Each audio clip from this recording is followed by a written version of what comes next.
Board games, card games, role-playing. They all get attention at Geek and Sundry, a must-see site for so-called tabletop gamers. With more than 2 million subscribers, Geek and Sundry is the leading edge of a revival that's also reflected on Kickstarter. I won! Yeah! Where funding for new tabletop games is up 20% to a whopping $165 million. The giant has awoken. Oh, you did it! This isn't Monopoly, it's a new breed of titles that are making family game night a thing again. I remember playing Uno with my grandfather when I was 6. Still a gamer, Athena Peters is ready to play at her all-new adventure pub in Arlington. How many games do you have here? Somewhere over 400. So it's possible I could come here every night for a full year and still not play every game that you have. Yes. That is entirely possible. Though Peters now surrounds herself with these games, her career started with these games in the male-dominated digital game industry. As a woman in games, there's a lot of games that I wanted to make that I might not get approvals from because the people who are in charge of it don't think of that type of game being fun for them. But there's a whole market segment that I represent. Now she's created a place that represents her vision. So what is a gastro gaming pub? The intention is that it's a one-stop shop for your evening's entertainment. We have combined the fun of sitting around a board game with friends and family, but also for people who really love great, flavorful food and, dishes that are a little creative. The man charged with adding a little flavor to the gaming experience is Chef Jason Smith, who has a history with Athena. LARPing is one of the greatest networking tools possible. LARPing is live-action role-playing. I did it in college, and that's where I met Athena many, many years ago. And now you're the chef here at a gaming pub. Yeah. Now, I realize this is like asking a father who his favorite child is, but do you have a favorite dish? That one. You do? Oh. Japanese-style fried chicken, marinated with soy sauce, ginger, garlic, scallions.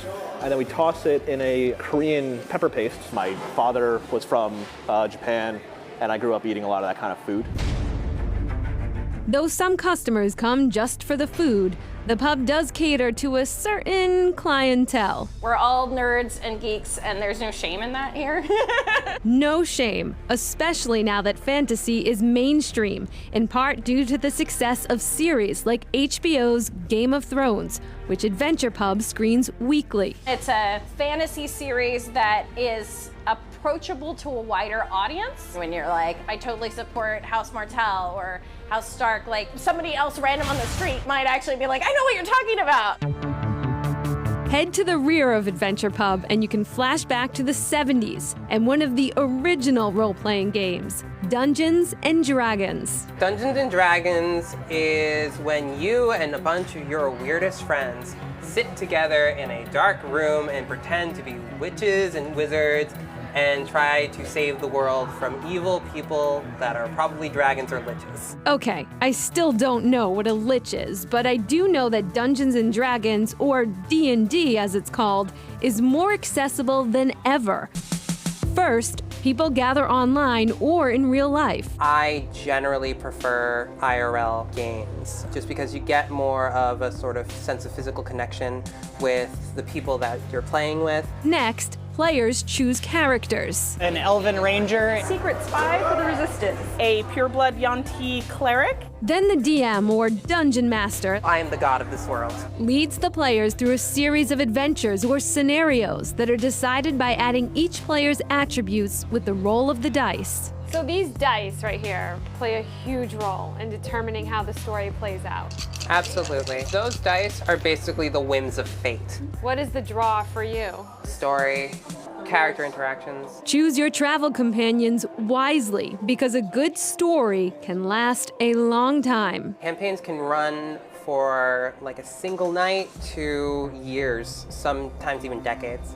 Decades. Yes. But even if you don't have 10 years, you're still welcome here. You can definitely come in here and just have food and drink, not play any games.